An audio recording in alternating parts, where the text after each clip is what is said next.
l'invité de la matinale. KTO Radio. On met en avant ce matin un sujet grave qui concerne de nombreuses familles, je veux parler du suicide.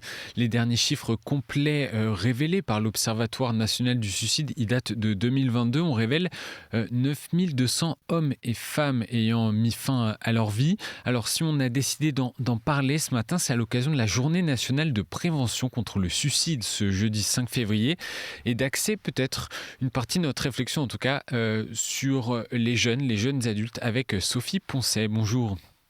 Bonjour. Merci d'être avec nous, Sophie Poncet. Vous êtes psychologue du développement socio-cognitif. Alors, parlez-nous de cette particularité de la branche de la psychologie.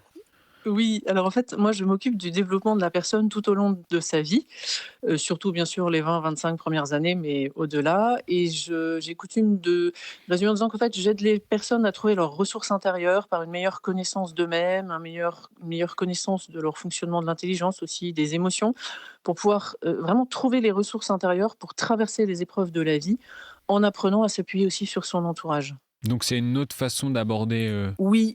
J'aborde pas du tout la psychologie par les pathologies mentales. Voilà, je suis dans une autre manière de faire. Donc, bien sûr, je ne traite pas des cas très lourds de pathologies psychiatriques dans mon cabinet.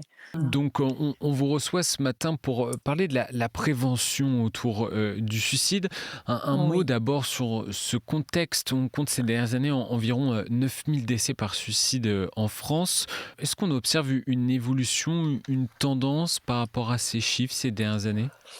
Oui, alors je sais que depuis 2017, les chiffres ont malheureusement beaucoup augmenté et notamment de tentatives de suicide aussi. La crise Covid ayant accentué les choses, mais c'était déjà là avant, dans un monde très anxieux, avec une vraie anxiété généralisée, un monde qui est très émotionnel, avec une tendance assez victimaire de la plainte, à manquer un peu de chercher les forces intérieures. Et donc on constate vraiment depuis les années 2010 une fragilisation de l'ensemble de la société, avec par exemple une hausse de la prise des traitements de psychotropes, donc anxiolytiques, antidépresseurs, pour beaucoup trop de personnes et chez des enfants en plus de plus en plus jeunes. Vous qui travaillez auprès des jeunes, pas que, mais notamment auprès de jeunes adultes, est-ce que vous observez une augmentation des idées suicidaires chez les adolescents, chez les jeunes depuis la pandémie ?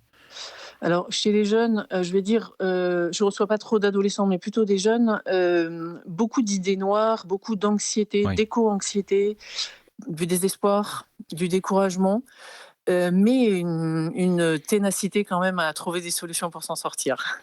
Et si on regarde les chiffres, un dernier mot sur ces chiffres également, j'ai été étonné de voir que le taux de suicide est beaucoup plus élevé chez les hommes que chez les femmes. Est-ce qu'il y a une explication ou pas ? Alors, d'après ce qu'on sait, c'est que les hommes prennent des solutions beaucoup plus radicales en général quand ils choisissent de commettre cet acte. Et chez les femmes, il y a beaucoup plus de tentatives, mais qui n'aboutissent pas parce on peut les secourir à temps, parce que c'est souvent par médicament. Sophie Poncet, quels sont les premiers signaux qui doivent nous alerter quand on connaît un proche, quand on a un ami, une personne de sa famille qui semble vraiment avoir des idées suicidaires ? Alors souvent il y a un isolement, la personne va s'isoler, ne plus trop fréquenter ses amis, du désespoir, du découragement, de l'expression de pensées noires et tristes. Parfois, il y a un événement aussi déclencheur qu'on peut repérer chez les plus jeunes. Souvent, ça va être le harcèlement à l'école, donc une baisse des notes, notamment au lycée, collège, lycée, études. Des jeunes qui se mettent à porter des manches longues alors qu'ils étaient en manches courtes facilement avant, avec toutes ces histoires de scarification, malheureusement, que les réseaux sociaux véhiculent beaucoup. Mais souvent, je dirais que le signe, c'est le retrait, refus d'entrer dans la discussion et s'isoler, en fait. Qu'on soit un jeune ou même un adulte. Oui. On n'arrive pas à les demander de l'aide. Et ces signaux sont similaires d'un adolescent, d'un jeune et d'une personne plus adulte ? Je pense que ça se voit plus vite chez les jeunes que chez l'adulte qui on peut passer pour un peu... Vous savez, c'est des profils quand même très sensibles qui essayent de se débrouiller tout seuls quand ils sont adultes, mais qui sont en plus avec des pressurisations souvent financières, économiques. Vous savez, le suicide des agriculteurs, malheureusement. Chez les adultes, il y a vraiment tout un environnement économique souvent qui fait pression et qui mènent au suicide. Mmh. Chez les jeunes, ça se voit plus parce qu'ils sont encore avec leurs parents. Donc, ils ont plus d'adultes au quotidien qui les regardent vivre et donc les signaux se voient, je pense, plus facilement parce qu'ils s'expriment aussi plus. Qu'est-ce qui différencie un coup de blues d'un mal-être plus profond qui peut même conduire à des envies suicidaires? Alors ça, c'est une constante, on a tous des coups de mou, des coups de blues, ça Oui. dure un temps et ça s'arrête. Là, quand ça dure dans le temps, plusieurs semaines, plusieurs mois, là, il faut vraiment commencer à se poser des questions. Donc c'est vraiment cette notion temporelle. Euh, Oui. Sophie Poncet, quelle est la bonne réaction à avoir en tant que parent ou même en tant que personne proche quand on pense qu'un de ses proches ou un de ses enfants voilà, a des envies suicidaires? Ouais, alors du courage, oser aller parler. Ça, c'est vraiment le premier conseil, des plateformes d'écoute. Oser poser des questions, même si elles paraissent un peu cash, un peu directes, un peu tranchantes. Même si la personne en face de vous formule vraiment une intention de se donner la mort, le faire parler sur son intention, sur ses idées noires. En fait, plus la parole va pouvoir sortir, plus on va pouvoir proposer une aide. Écouter sans aucun jugement ni préjugement, bien sûr, même si on ne comprend pas très bien ce que l'autre est en train de nous exprimer, mais qui sentent que sa souffrance est vraiment entendue, prise en compte, que nous, on ne sait pas trop quoi faire, mais qu'on est là. Et si cette personne fuit un peu cette discussion, il faut insister? Alors, essayons d'insister avec délicatesse, bien sûr. Quand c'est un adulte, c'est plus délicat. Quand c'est notre enfant ou un jeune qu'on connaît bien, ou même un jeune adulte qui a quitté le nid familial, et qui refuse le dialogue, on peut nous-mêmes adultes prendre rendez-vous avec un psychologue, un thérapeute, pour poser des questions, demander des conseils et peut-être aussi voir en nous comment ça résonne, parce que souvent quand c'est notre enfant, ça vient résonner sur des problématiques qu'on a pu avoir aussi. Et le fait de déjà trouver de l'aide pour nous, ça permet parfois d'arriver à raccrocher la discussion avec notre enfant ou notre jeune. Dans notre société, Sophie Poncet, qu'est-ce qui contribuerait à davantage prendre soin, être à l'écoute des personnes qui ont des idées suicidaires? Non, alors c'est une question très vaste parce que le fond, c'est qu'on vit dans une société qui va très vite, qui prend pas beaucoup le temps on prend pas beaucoup le temps de s'écouter réellement jusqu'au bout, laisser dérouler la pensée, même si elle est difficile à entendre, hein, parce que c'est dur d'entendre quelqu'un qui a des idées noires qui vous parle. C'est vraiment cette question de la présence aux autres, donc d'abord à soi-même, ensuite aux autres. Hem, En fait, je pense que ça concerne vraiment déjà même l'éducation des enfants petits. Comment nous, parents, on prend le temps de se poser pour leur apprendre à vider leur sac, à reprendre une situation de la journée qui a été difficile, analyser, trouver des Hmm. solutions, apprendre à s'affirmer, se faire respecter, apprendre à réguler ses émotions. En fait, il y a toute une éducation de la personne, qui se fait très intellectuellement et il manque ce côté de l'éducation par le corps, l'éducation des émotions, de l'expression de ce qu'on ressent physiquement. Parce qu'une émotion, une angoisse, des idées noires, en fait, ça s'exprime, ça se voit dans le corps. C'est le corps qui parle, hein, les émotions.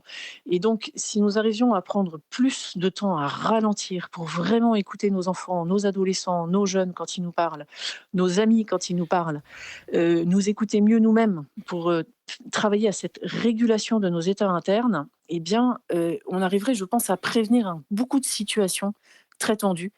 Je ne parle pas des adultes qui sont dans des situations inextricables, mais là, je parle plutôt de la jeune génération. La prévention contre le suicide faisait l'objet des intentions de prière de Léon XIV en novembre dernier. Le Saint-Père rappelait, je cite, que personne n'est à l'abri de l'obscurité, du désespoir. Comment faire si nous-mêmes, on est soudain happés par cette obscurité? Oui, alors ça, c'est très intéressant et très important.